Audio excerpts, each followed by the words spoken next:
Hello everyone, welcome to the second session of this class.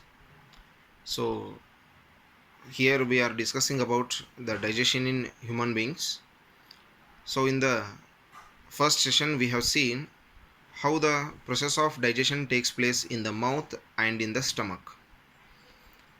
So when the digestion of food completes in the stomach, it will move into the next part of the alimentary canal, that is the small intestine.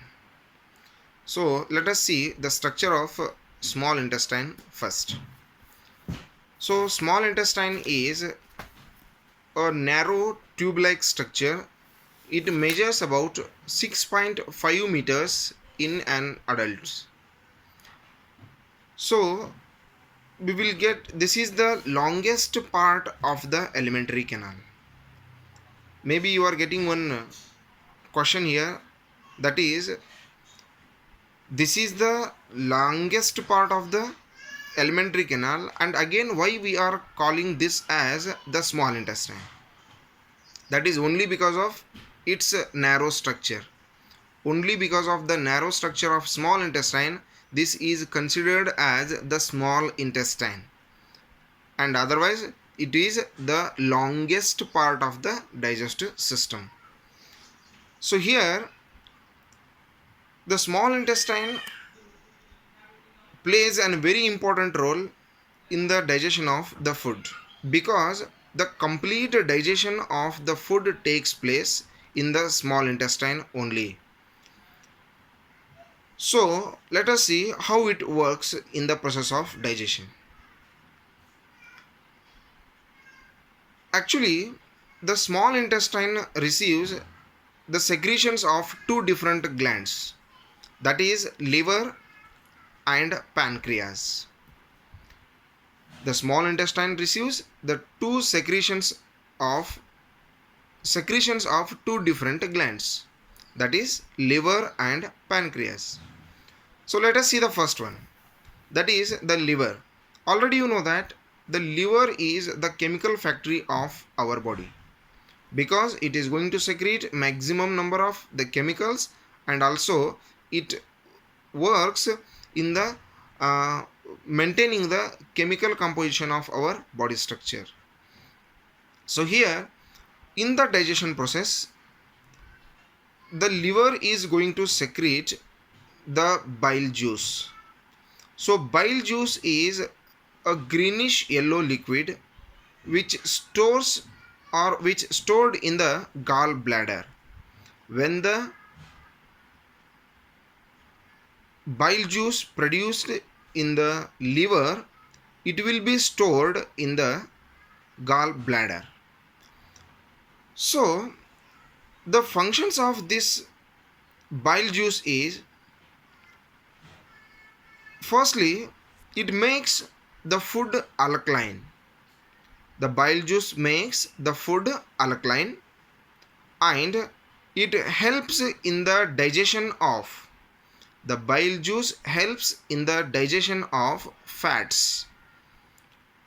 So these are the two very important functions of the bile juice, that is it converts the acidic food into the alkaline, and it helps in the digestion of the fats.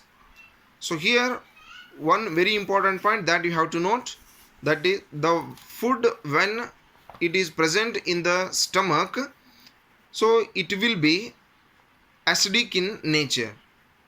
So from the stomach, when it enters the small intestine, it will become alkaline because of the bile juice. So these are the two very important functions of, because of these two very important functions is the liver plays a very important role in the process of digestion. And the second gland, that is the pancreas. The second gland, that is the pancreas. So this is the largest gland of our body. The pancreas is the largest gland of our body, and it lies or it present just below the stomach. It is present just below the stomach. Just you can see here, that is, this is the stomach. Just below the stomach you can see the pancreas. So here the pancreas is going to play a very important role in the digestion of food, because it secretes the pancreatic juice. Pancreas secretes the pancreatic juice. The pancreatic juice contains the three different enzymes. The pancreatic juice contains the three different enzymes. Those are, first, the pancreatic amylase. Second one, trypsin. Second one is trypsin. And the third one is lipase.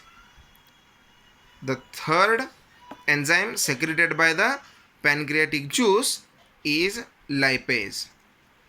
So let us see the functions of these enzymes one by one. So the first one is pancreatic amylase. So this helps in the digestion of starch. The pancreatic amylase helps in the digestion of starch. And the second one, that is the trypsin, which helps in the digestion of proteins. The trypsin enzyme helps in the digestion of proteins. And the last one, that is the lipase, which helps in the digestion of emulsified fats. So here you should know the definition of emulsification. Emulsification is nothing but breakdown or converting the complex forms of the fats into the simpler forms. This is called the emulsification, conversion of the complex forms of the fats into their simpler forms. This is called emulsification. So here the process of digestion takes place like this in the small intestine. And again, the walls of the small intestine,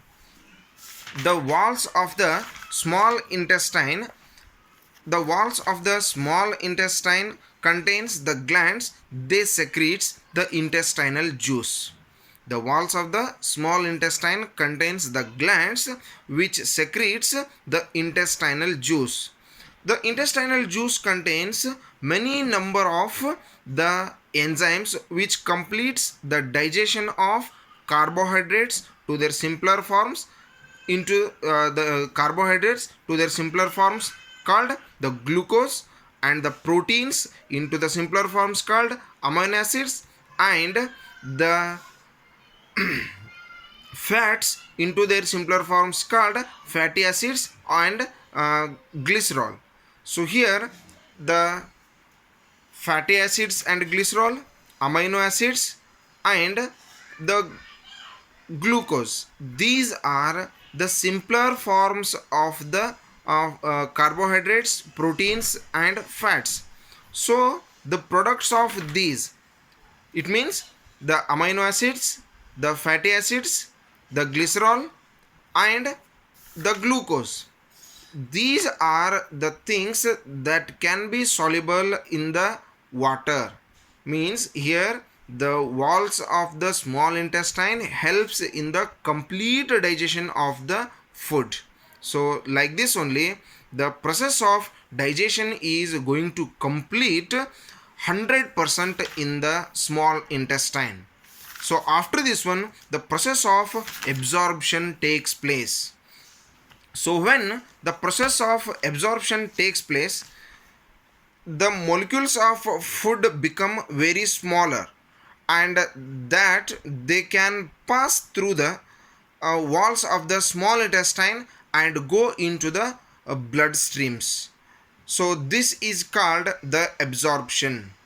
So the process of absorption is after the digestion it will takes place. So in here the molecules of food become very small and that can pass through the walls of the small intestine and go into the blood stream or into our blood.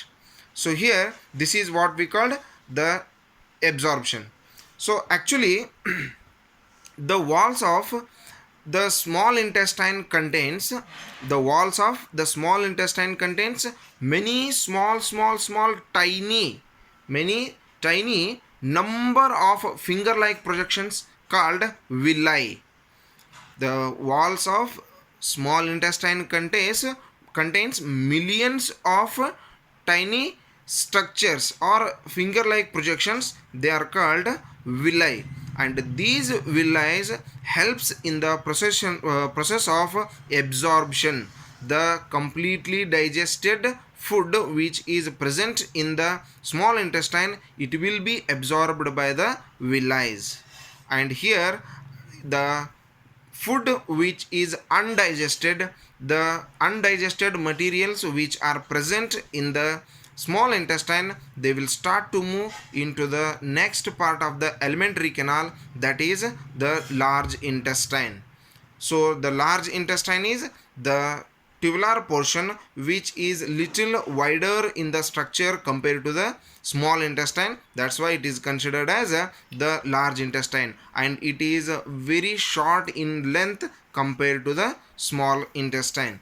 So this helps in the process of the absorption also, and also in the assimilation process. So in the large intestine, the excess amount of water which is present in the food, that is the undigested food, that water will be absorbed by the walls of the large intestine. So the excess amount of water which is present in the undigested food, it will be absorbed by the large intestine's inner walls.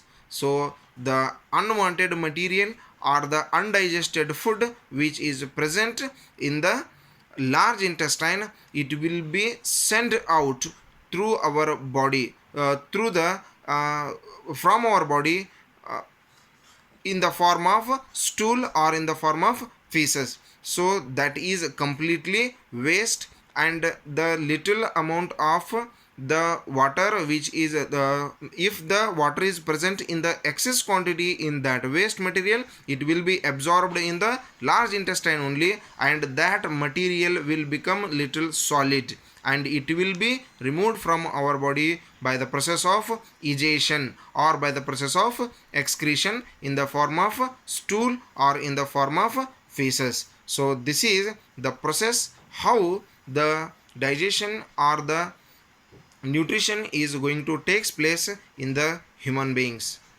Thank you. We will discuss the further concept in the next session. Thank you.